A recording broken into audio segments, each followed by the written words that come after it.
Pwede. Sonja. Minamahal kong bayang Pilipinas, kapwa ko Pilipino, isang mapagpalang araw po sa ating lahat. Ako si Peter Jomel Advincula, nakilala bilang si Bikoy. Kung maalala ninyo noong 2019, sa kasagsagan din ng midterm election, national and local election 2019, yung isang totoong narco-list series. Ako po ay nagpasya kasama ng aking mga kasamahan na tumakbo bilang senador ngayong darating na May 12, 2025 national and local election sa mga adikain na nais nating isulong kung tayo ay papalarin na makaupo bilang isa sa mga membro ng kagalang-galang na Senado. Una, nais kong tutukan at ayusin at magkaroon ng isang unification sa correction system ng ating bansa, na kung saan kapag pumapasok ang iba't ibang administrasyon, palaging nakikita at nasisilip ang mga bulok na sistema ng correction system ng ating bansa. Na kung titingnan natin, minsan inilalagay na natin sila bilang latak ng lipunan, pero may panahon pa naman para sila ay ireforma. So, isa sa mga tututukan natin, isa sa mga gagawin nating batas kung tayo papalarin, na magkaroon ng centralized na correction system ang ating bansa, na kung saan ang mga nandoon ay hindi idle, kundi habang sila ay naroon talagang tunay na reforma, tunay na therapeutic community modality program ng komunidad ang kanilang napapasukan hanggang sa sila ay makalabas sa malayang lipunan. Pangalawa, nais natin...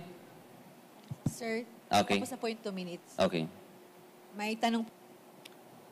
Yeah. John, inquire.net. Pakipasa po ng microphone. Go ahead, John.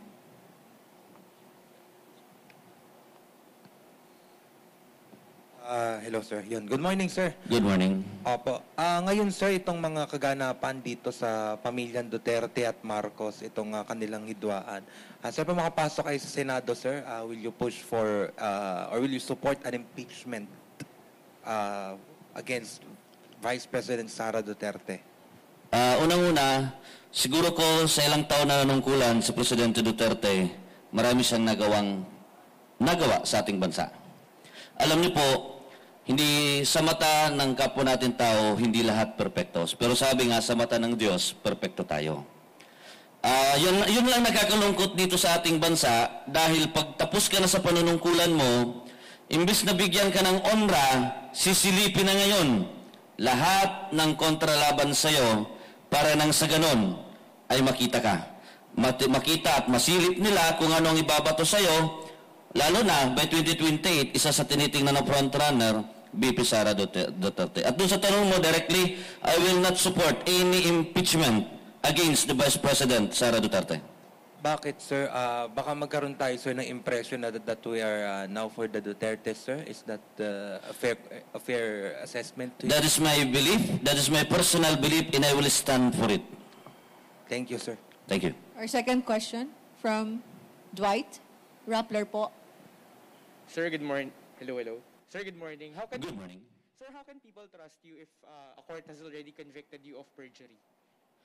Yes, but still on appeal.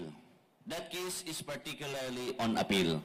Yeah, perjury is a case involving moral turpitude, but we cannot discuss yet properly or appropriately in this situation.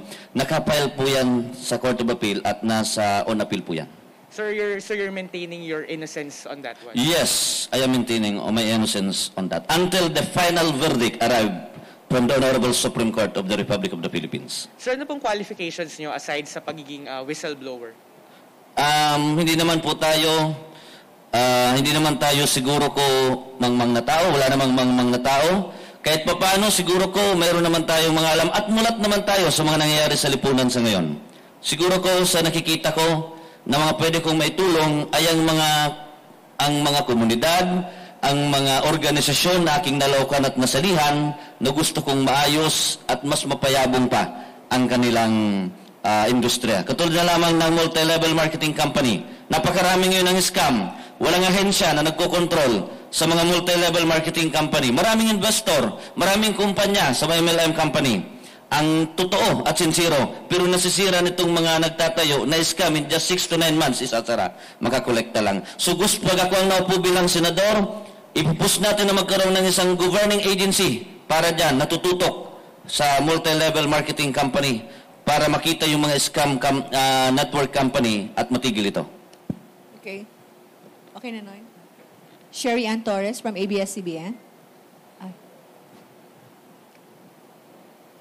Mr. Adincola. Good morning, ma'am. Oo. Sir, can I just be clarified? You're running as an independent? Yes, ma'am. Opo. Sir, pakibigyan din kami yung kagaya ng tanong ni Dwight. Ano po yung, if you have the professional background or the educational background, ano po yung pwede niyo pa i-share sa amin?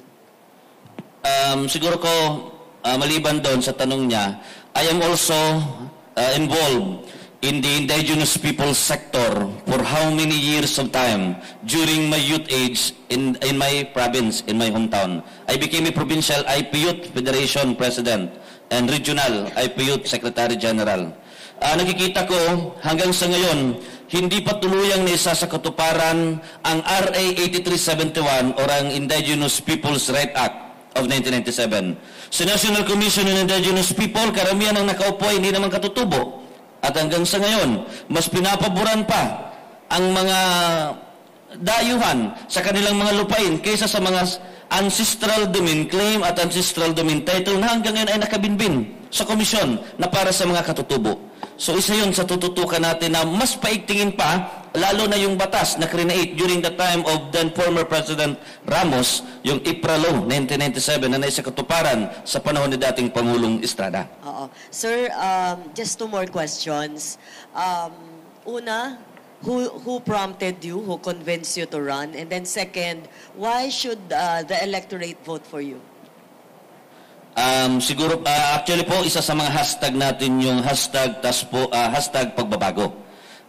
Nangangailangan na ang bansang Pilipinas ng mga bagong leader na talagang tatayo ng may paninindigan.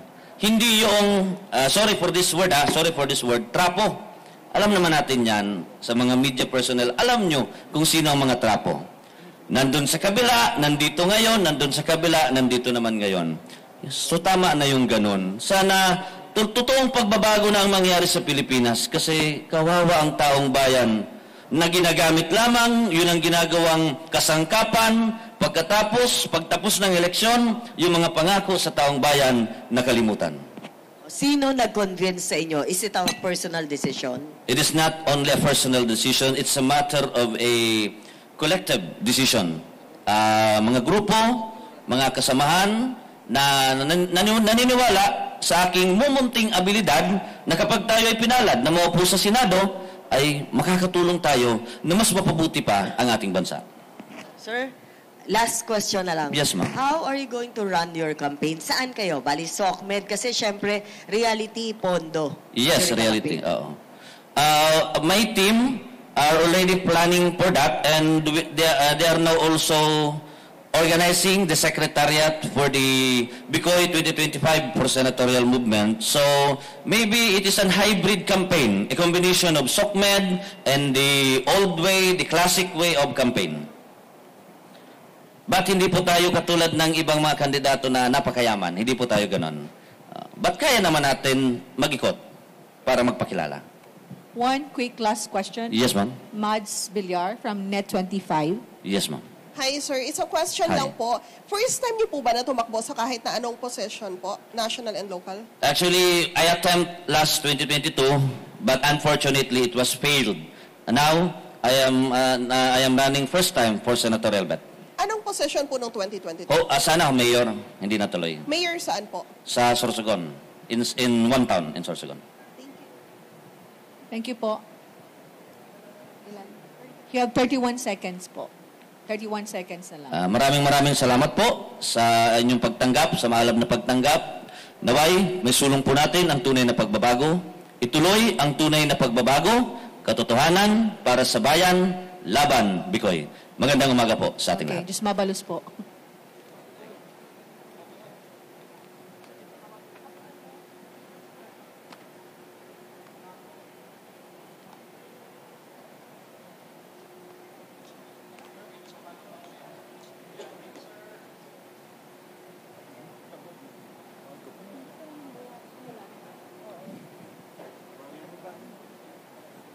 Salamat po.